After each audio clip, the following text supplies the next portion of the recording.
Tetapi yang ingin saya sampaikan dalam video ini, di Pilpres nanti ketika teman-teman sudah yakin paslon, maka pilihlah itu berdasarkan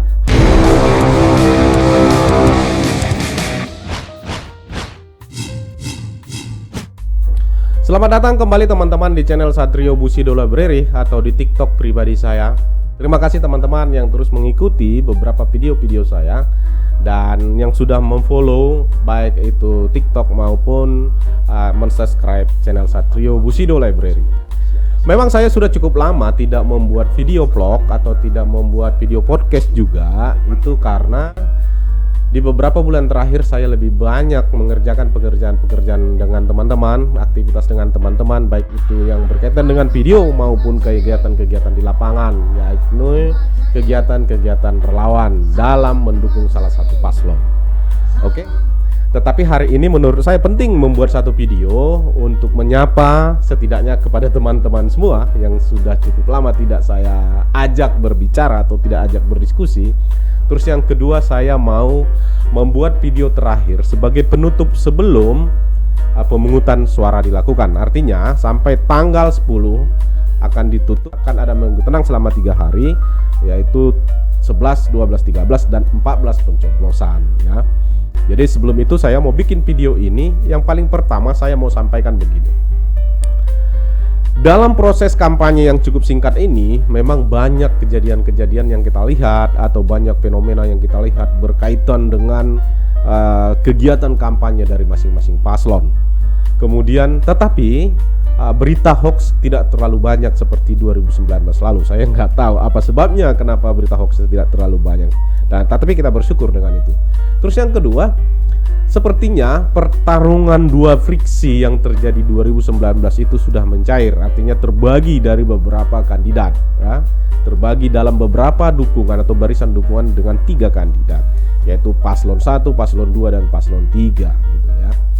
Nah, tetapi saya mau menyampaikan satu pengalaman begini ya. Salah satu pengalaman saya itu ketika mengikuti kegiatan-kegiatan ya kampanye politik itu ada semacam ya pengelompokan yang menurut saya itu ya berlatar belakang yang berbeda-beda juga. Yang dulunya 2019 bermusuhan jadi mendukung, yang dulunya mendukung 2019 jadi bermusuhan gitu.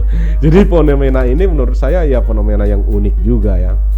Nah, kemudian dalam video ini saya juga mau sampaikan kepada teman-teman, siapapun pilihan Anda, apapun preferensi politik Anda nanti di Pilpres nanti atau nomor berapapun menjadi pilihan Anda, itu adalah hak mutlak dari Anda semua gitu ya.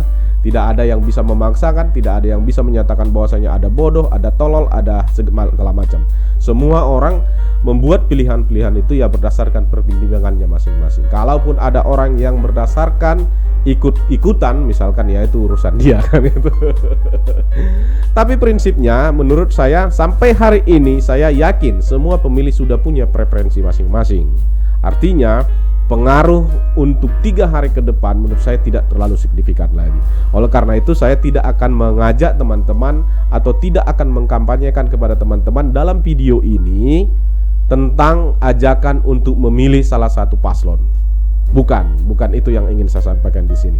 Tetapi saya berkeyakinan di Pilpres nanti ketika teman-teman sudah yakin paslon 1, paslon 2 atau paslon 3, maka pilihlah itu berdasarkan hati nurani yang ada di hati Anda sekarang. Oke? Jangan lagi ada perubahan-perubahan karena pengaruh X, misalkan pengaruh ada serangan pajar, pengaruh karena sembako, pengaruh karena amplop dan lain-lain. Agar apa? Agar pilihan itu lahir dari hati dan nurani Anda sendiri gitu ya. Itu yang ingin saya sampaikan soal Pilpres. Maka sekali lagi dalam video ini saya tidak akan mengajak teman-teman atau menyampaikan pesan kepada teman-teman untuk memilih salah satu paslon yang menjadi preferensi politik saya. Itu yang paling pertama. Yang kedua, saya ingin sampaikan di pileg nanti atau pemilihan legislatif nanti, salah satu nama yang menurut saya perlu saya sampaikan kepada teman-teman, khususnya daerah pemilihan Jawa Barat 7, yaitu nama Kang Deddy Mulyadi. Kenapa penting saya sampaikan khususnya kepada teman-teman di Dapil 7, yaitu Kabupaten Purwakarta, Kabupaten Karawang, dan Kabupaten Bekasi. Kenapa perlu saya sampaikan begini? Menurut saya Kang Deddy Mulyadi adalah salah satu anggota DPR RI di periode sebelumnya yang sangat konsisten dengan kerja-kerjanya dia sebagai anggota DPR, ya kan? Banyak kerja-kerja di lapangan yang menurut saya mendorong advokasi, mendorong perjuangan, dan ya membantu masyarakat kecil selama dia menjadi anggota DPR RI. Tetapi walaupun tidak lagi menjadi anggota DPR RI, hal itu bisa dia lakukan secara personal gitu. Nah, oleh karena itu, kalau secara personal aja dia mampu melakukan kerja-kerja layaknya sebagai anggota DPR RI, maka kalau dia kembali menjadi anggota DPR RI, dipastikan ya kan kerja-kerjanya akan lebih maksimal, akan lebih mendapat dukungan dari negara, akan mendapat ya legitimasi, atau akan mendapat semacam kekuatan untuk melakukan kerja-kerja mewakili masyarakat. Nah, gitu.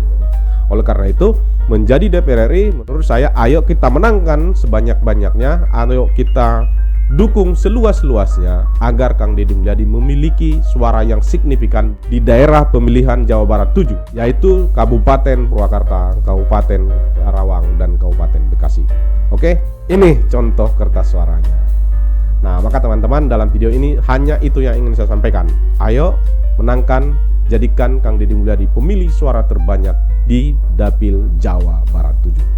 Terima kasih teman-teman, sampai bertemu kembali di video berikutnya. Sampai bertemu di pembahasan-pembahasan yang lain setelah Pilpres usai nanti. Kita berharap pemilu 2024 nanti berjalan lancar, semua TNI, Polri maupun ASN berlaku netral, agar pemilu yang kita hasilkan adalah pemilu yang berkualitas dan demokratis. Terima kasih, sampai bertemu di video berikutnya. Hatur nuhun.